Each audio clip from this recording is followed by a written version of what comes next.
ఈరోజు మనకి అడాప్షన్ ప్రోగ్రామ్లో వచ్చేటప్పటికి సెల్ఫ్ డిసిప్లైన్ అంటే ఏంటి? మనకి మనము ఎలా ఉండాలి, మంచిగా డిసిప్లైన్ పద్ధతుల్లో ఉంటే ఎలా ఉంటాము, మంచి పద్ధతిలో నడవడికతో ఉంటే ఎలా ఉంటాము, చెడు పద్ధతిలో ఉంటే ఎలా ఉంటాము అనేది. డిసిప్లైన్ అంటే ఫస్ట్ మనం ఎలా ఉండాలి? ప్రతిరోజు ఫుల్ యూనిఫామ్లో ఉండాలి. అలా చూసినప్పుడు ప్రతి ఒక్కరికి ఎలా అనిపిస్తుంది అంటే వా చాలా చక్కగా ఉంది ఈ అబ్బాయి అనుకుంటారు. అలాగే మనం దగ్గరగా వచ్చామో ఎక్కడి నుంచి వస్తున్నారు వీళ్ళంతా అని అనుకుంటారు. అలాగే మనం తరగతి గదిలో చాలా సైలెంట్గా ఉండి శ్రద్ధగా పాఠాలు వింటూ ఉండాలి. అలాగే ఎవరైనా పెద్దలను మనం గౌరవిస్తూ ఉండాలి. కూడా ఒక సైలెంట్ ఉండటమే కాదు కదా, వచ్చిన వారిని గౌరవించడం అనేది కూడా మన డిసిప్లైన్ మనకి తెలియజేస్తుంది. కొత్తగా ఎవరైనా వచ్చారు మన ఇంటికి, వాళ్ళని పలకరించాలి. అదే మన తరగతి గదిలోకి ఎవరైనా కొత్తగా వచ్చినా ప్రతిరోజు చెప్పే ఉపాధ్యాయులు వచ్చినా పలకరించాలి, వాళ్ళని విష్ చేయాలి.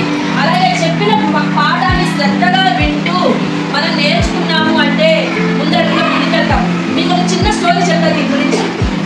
సరైన పద్ధతిలో ఉన్న పిల్లలు ఎలా ఉన్నారు, సరైన నడవడిక లేని పిల్లలు ఎలా ఉన్నారు అని. ఒకరోజు ఒక తరగతి గదిలో ఇద్దరు పిల్లలు కొట్లాడుతున్నారు, తగాదాడుతున్నారు. ఈ తగాదాడుతున్నప్పుడు ఆ తల్లిని పిలిపించారు, ఈ తల్లిని పిలిపించారు. పిల్లల యొక్క తల్లిదండ్రుల్ని పిలిపించారు. పిలిపించినప్పుడు ఏమైంది? ప్రధాన ఉపాధ్యాయుల దగ్గరికి గురువుగారు తీసుకెళ్లారు. మన తరగతి గురువుగారు ప్రధాన ఉపాధ్యాయులు ప్రిన్సిపల్ మేడం దగ్గరికి తీసుకెళ్లారు. తీసుకెళ్ళినప్పుడు ఏమైంది? పిల్లలిద్దరిని పిలిచి ఇలా కొట్టుకోకూడదమ్మా, ఇలా కొట్టుకుంటే నష్టాలు జరుగుతుంది అని చెప్పి ఉపాధ్యాయులు చెప్పగానే ఈ సరైన డిసిప్లైన్లో ఉన్న పిల్లవాడు, అంటే మంచి నడవడితో గురువుగారు చెప్పింది, తల్లిదండ్రులు చెప్పింది విని చాలా పద్ధతిగా ఉన్న పిల్లవాడు ఏం చేశాడు? ఎదుటి వారికి సారీరా మన ఇద్దరు కలుసుకురా ఉన్నాడు. ఈడేమన్నాడు? నీ సారీ నాకు అవసరం లేదు, నేను వెళ్ళిపో అని అన్నాడు. ప్రధాన ఉపాధ్యాయులు అలా ఎలా నన్ను అడగాలి?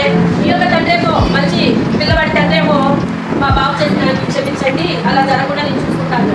ఇంకో పిల్లవాడు ఎదురు తిరిగి మాట్లాడగలరు కదా, వాడు అందరూ ఉన్నారు ఏంటి మా అబ్బాయి చెప్పేది, అసలు ఏమనుకున్నారు మా అబ్బాయి గురించి మా గురించి అని గట్టిగా ప్రిన్సిపల్ సార్ అరిచేటప్పుడు మా అమ్మాయిని ఏం చేయలేకపోతే తెలిసేది.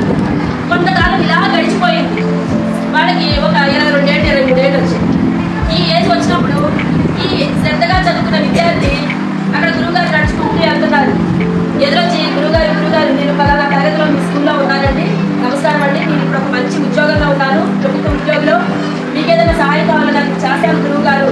మీ పాఠాల వల్ల, మీరు నేర్పిన విద్యల వల్ల, మంచి నడవడిక వల్ల నేను చాలా ముందంజలో ఉన్నాను అని చెప్పారు.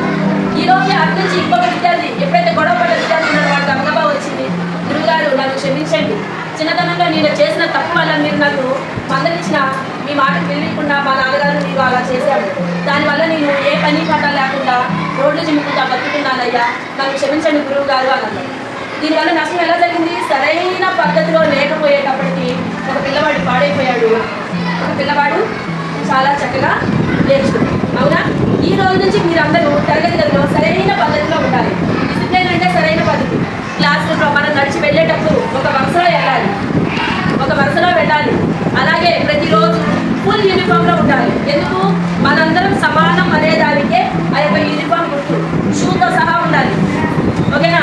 ప్రతిరోజు 2 జడలు వేసుకోవాలి, చక్కగా మొదటి దగ్గర పూలు పెట్టుకొని కలదుకోవాలి, చక్కగా డ్రెస్ సెన్స్ నీట్గా ఉండాలి, అల్లరి చేయకూడదు, ఒకరికొకరు కొట్టుకోకూడదు, చక్కగా రోజు ఇంగ్లీష్లో మాట్లాడుకుంటూ ఉంటే మీరు సరైన నడవడికతో ఉంటారు. అర్థమైందా? ఇప్పుడు నేను చెప్పిందంతా సెల్ఫ్ డిసిప్లైన్ అంటే మనకి మనమే మంచి పద్ధతులు నేర్చుకోవాలి.